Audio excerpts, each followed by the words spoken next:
Gentlelady from California, Speaker Pelosi, for a firm rebuttal.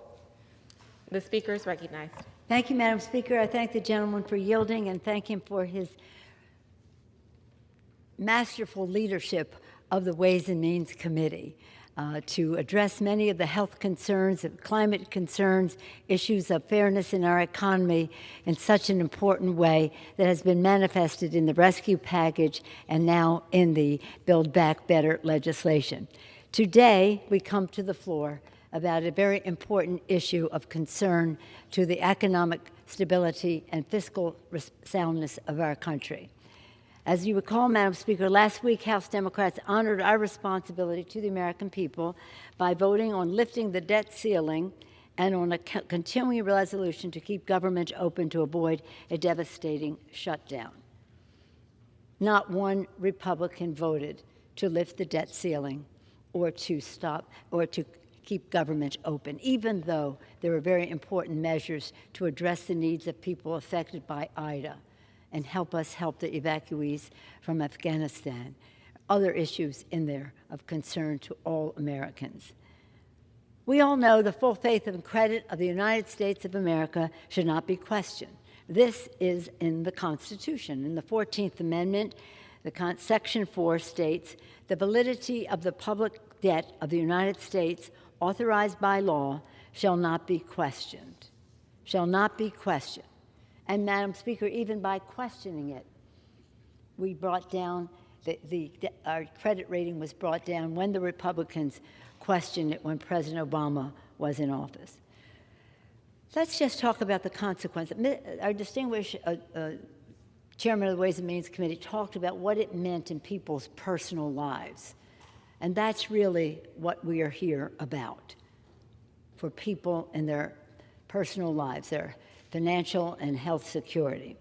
The consequences of not lifting the debt ceiling would be catastrophic.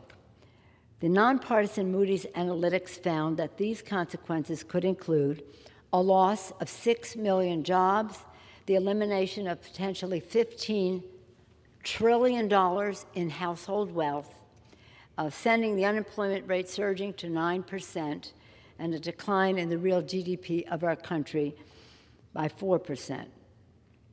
What that means in people's personal lives, according to the Joint Economic Committee, default on not lifting the ceiling could prompt a lasting downgrade in America's credit, drastically increasing the cost for car loans.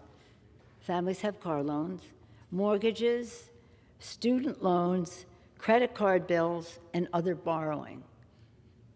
I don't know if there's anyone in the country who doesn't have such a loan, certainly among America's working families.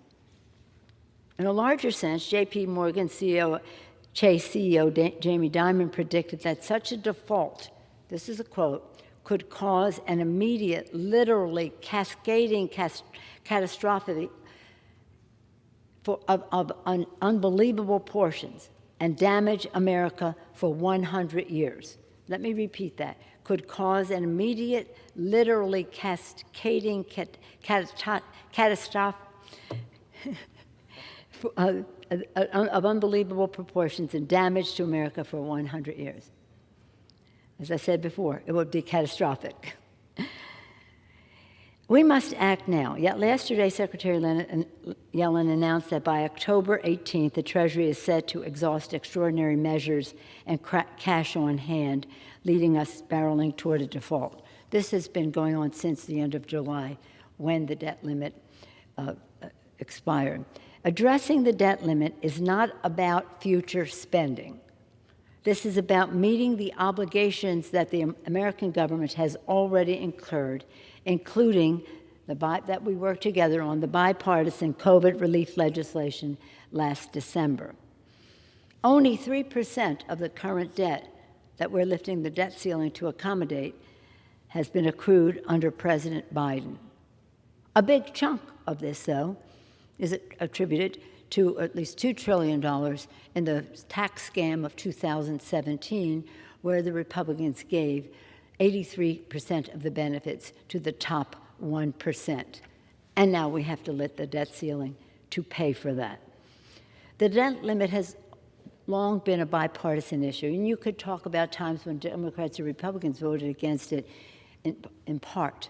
But it's very hard to find a time when they said, my vote will take down the debt limit. Democrats have never done that.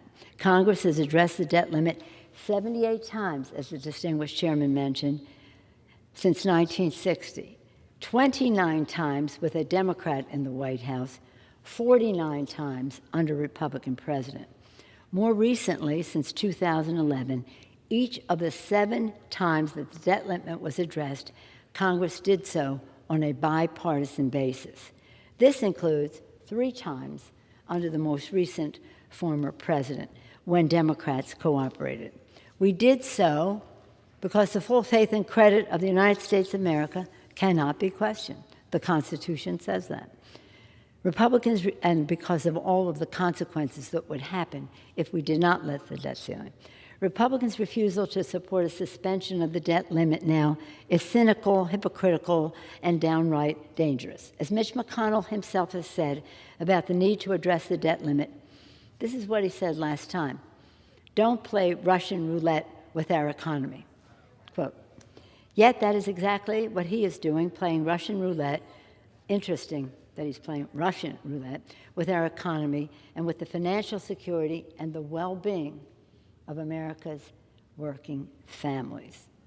Their kitchen table concerns. How are they going to pay the bills? Well, now the interest rate will be higher if the Republicans prevail. That is why today we will pass this suspension of the debt limit. Democrats are for the people and will never let the full faith and credit of the United States be questioned, because we take an oath to the Constitution of the United States, and that is an oath that we always intend to uphold. And because we have a responsibility to the health and well-being of America's working families, and this would have a disastrous effect on them.